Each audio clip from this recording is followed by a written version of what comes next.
All right. Hello, this is Wmpyr. I received a question the other day, and it was, what do you think was Bruce Lee's favorite weapon, or like what he was good at, weapon-wise? And yeah, so I'm here to talk about that. Obviously, this is 100% total speculation.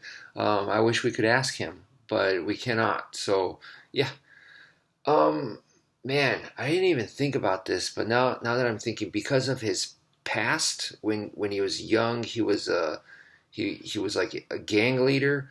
Um, he might really like the knife, and in today's like tactical gear culture, he may have really gotten into tactical knives. Who knows? Who knows? But yeah, through his movies, I think we can see the weapons that he's actually used. And I think the most iconic is the nunchucks. The nunchucks steal the show. Um, and I don't think it's because it was his favorite. I think it was because, how do you call it?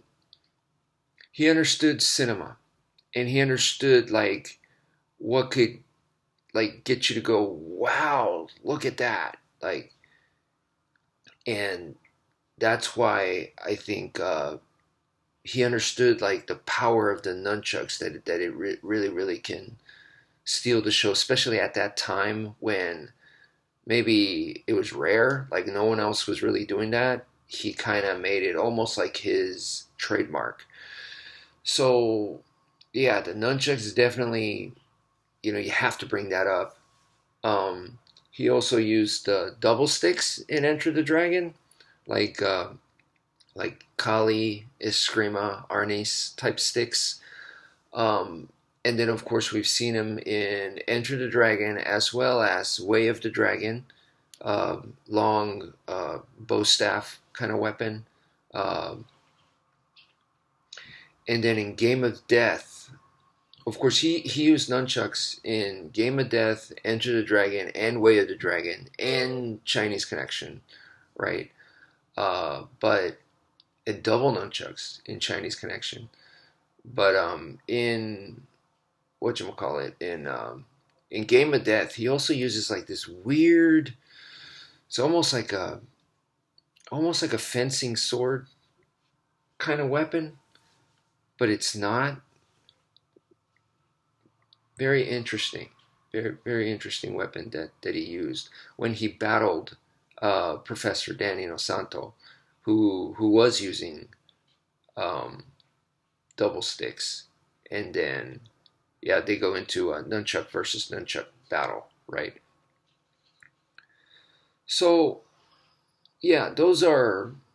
I think I covered pretty much all the weapons except for Here's one more I totally forgot about. Was he used uh, a throwing dart um, briefly in Enter the Dragon, but in Way of the Dragon uses it a lot.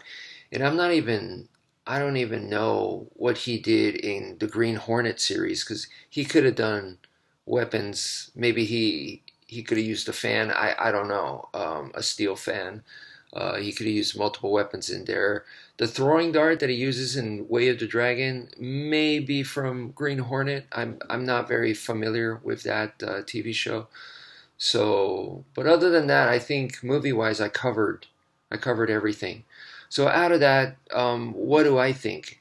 Watching his movements, I feel like his best was the staff. Yeah, and because he's also Chinese, and in his culture, and because of his how do you call it, progressive mindset and attitude, people kind of almost forget that he is very proud of being Chinese.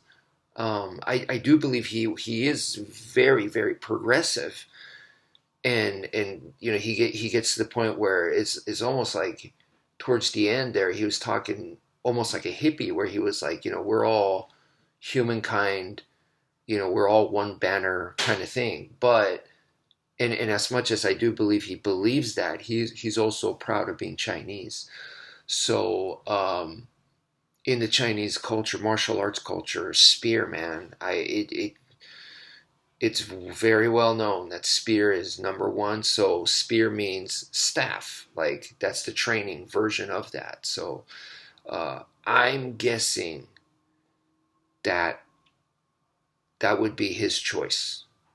I could, once again, we'd have to ask the man, but that's my guess. Is that would actually be his number one. I do believe that he really, really admired the fencing, so that fencing type weapon, and I believe that he also, yeah,